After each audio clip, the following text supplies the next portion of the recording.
A soaring divorce rate, domestic violence, being abandoned. Many women raise their children on their own. Many take part-time menial jobs. Low wages force them into substandard accommodation, continuing the cycle of inertia, poverty, and despair.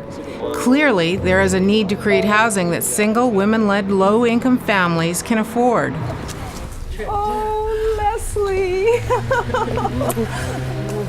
20 years ago, E&F co-founders Mia Stewart and Leslie Stern were single mothers themselves. I'm the idea person, right? I like to call myself the conceptual consultant.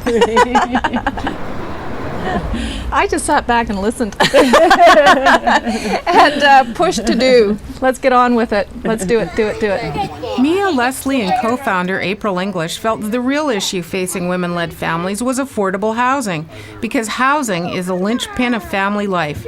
Safety, stability, empowerment, they all tie into shelter.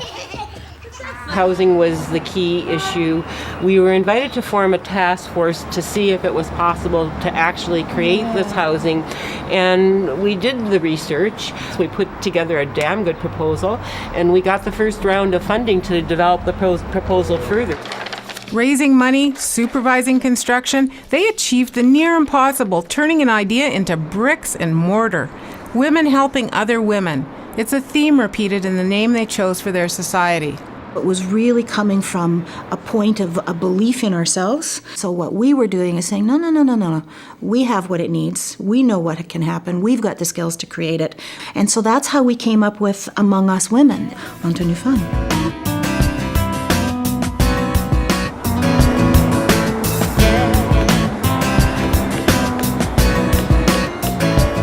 The first building, a mix of market and subsidized housing, opened in 1986. It was called Alma Blackwell in honor of April's grandmother. Canada Mortgage and Housing Corporation insured the $3.5 million mortgage.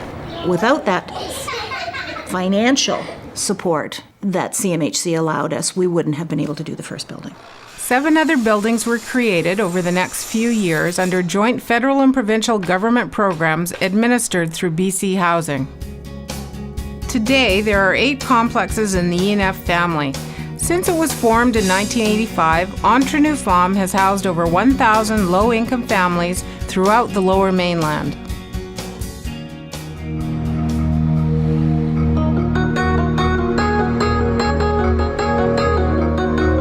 Budicia Uwamana was born in Rwanda. Fleeing genocide, she spent most of her adult life in an Ethiopian refugee camp living in a hut. Sometimes my husband had a little bit of work, but then he fell sick and he died. So he died and I stayed there. Then I didn't have enough money. Now living in a 3-bedroom E&F townhouse, Budicia is thankful for the extra room, the amenities, and a chance to start a new life. The house is big, the children have room to play, and they each have their room, and it is very nice.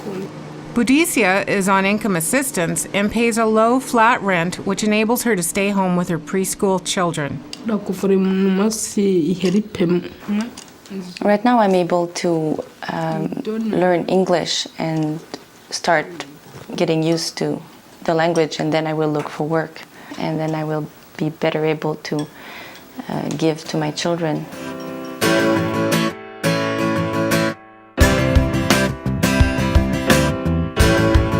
Entre Nous Femmes is a non-profit housing society with cooperative principles. The society manages the buildings, but tenants have a say in controlling their environment. 60% of the units are allocated to women-led families. Gender mix is important, so single dads are welcome too. So are traditional families. Rent is pegged at 30% of income. The balance is subsidized by federal and provincial programs administered through BC Housing. In 2 bedrooms, yeah. So you're E&F's modern suites are choice placements. Tenants are selected according to need and availability. looking for something. Our priority often will be, what are they fleeing from? Is it an abusive situation? Is it a situation so bad that they're in a greater need than the person who's already been separated for quite some time? There's an amicable relationship with the ex. And we'll give their priority to the person who needs to flee.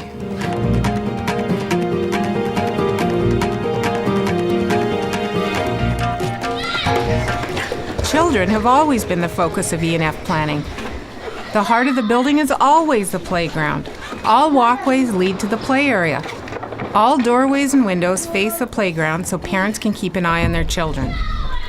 So I watch these kids and the things they do out there, and they don't realize that I'm watching them. But if there's a bad feeling, I'll get up and I'll just, look and see where they're going and do it that way. Wendy Moore and her 2 children moved into Jessica Place, an E&F complex in Surrey, when it opened in 1991. I came from an alcoholic family. I was an alcoholic. My husband was into drugs. I've had a gun put to my head. I've been beaten, and that was my life. And I didn't want my kids to see that. Wendy left her marriage with no money and no parental support. She was diagnosed with lupus, an autoimmune disease, and lived in a small basement suite before settling into an Entre Nous Femmes townhouse. I was excited. I was really excited to be able to come into something that was brand new and to have a sense of security and for my son to be able to play with kids and stuff. Her son is an adult now and has moved out on his own, but his younger sister Samantha still shares the family home. Today, Samantha celebrates her 12th birthday party in the project's amenity room. Wendy, as always, is in the thick of things.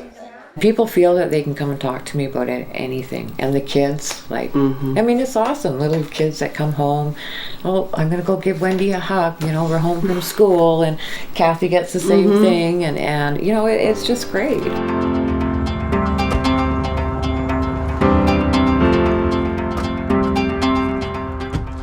E&F's founders had determined very early on that providing safe and affordable housing was its first priority. The larger purpose was to give its tenants a leg up on dealing with personal and economic problems. Today, Diane Przisny and her 3 children can enjoy a relaxing family outing. But just 6 years ago, she could barely afford the basic necessities. Her meager income went towards feeding her kids. The other half went towards a rent on a decrepit house in an ugly part of town. The bathroom area had mold, of course, but the windows all had mold. And it was forever scrubbing. And at that time, I didn't understand the significance of mold and how sick it could make you and all these kind of problems. You can hold her hand. Diane eventually found a clean, safe, and modern townhouse in Evelyn Estates, a 36-unit complex developed and managed by Entre Nous Femmes Housing Society. There's still some that they still believe they should be. Diane says living at Evelyn Estates turned her life around. She was able to go back to school, complete her grade 12, and pursue a career in patient care. Today, Diane is a registered nurse working at a local hospital. There's no way I would have been able to afford to get into any kind of post-secondary education at all had I not been able to be in a place like E&F. 5 years later, Diane had saved up enough money to leave Evelyn Estates for a home of her own. She credits Evelyn Estates with her transition from despair to self-reliance. It was a huge boost as far as self-esteem, because when you can't provide a safe environment for your family, nothing else matters. I felt like I was being a better mother. I felt better about myself. Financially, I was much better able to provide a healthier environment for them. It was actually wonderful.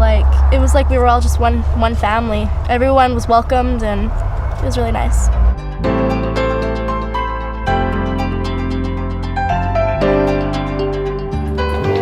Although 255 families of mixed incomes and nationalities currently live in E&F properties, the need for proper accommodation has not gone away. Today, there are more single-parent families than ever before, creating a renewed demand for affordable housing. Entre Nous Femmes Housing Society is ready to tackle the issue again.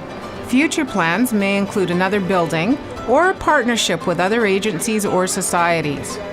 Our governance systems, our property management systems, our tenant involvement systems, our financial management systems, we rank with the best. These are transferable skills that can be applied to joint projects, partnerships, or consultations with government. We've gone through the cycle again, and now policies and programs that affect housing, affect women, affect children, affect families are being done behind closed doors with whoever is identified as the appropriate expert. So that's what government needs to do. They need to remember where the expertise lies, and it's with the people who are living the experience. So that's a change they can make. The other thing is that government can recognize that we're pretty good at making a dollar stretch, and we're not out to gouge. We can make a lot out of a very small amount of resources. Entre Nous Femmes has carved out a niche for itself as a provider of safe, affordable housing.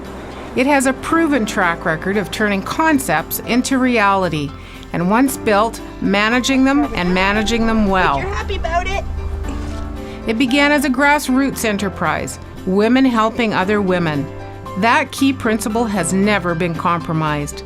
Collaboration remains an integral part of ENF's philosophy because it's only by listening to its stakeholders that ENF can provide first the housing and then the tools to help families transcend constrictions imposed by poverty, self-doubt, and despair, to look figuratively and literally beyond these walls. We stand for a set of beliefs and a way of being with each other and a way of doing our work. We stay consistent, we stay true, we stay clear.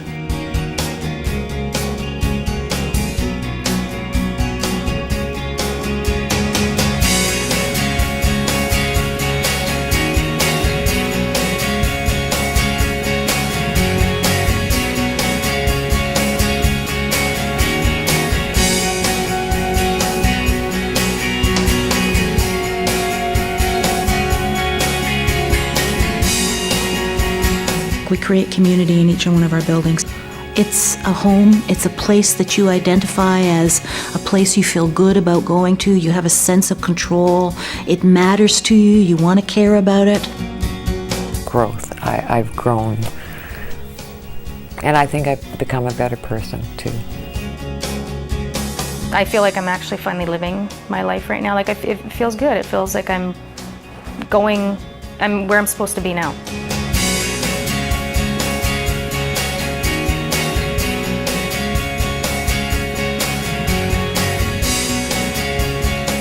We'd like to thank Canada Mortgage and Housing Corporation, BC Housing, and Western Economic Diversification Canada for their support in making Beyond These Walls.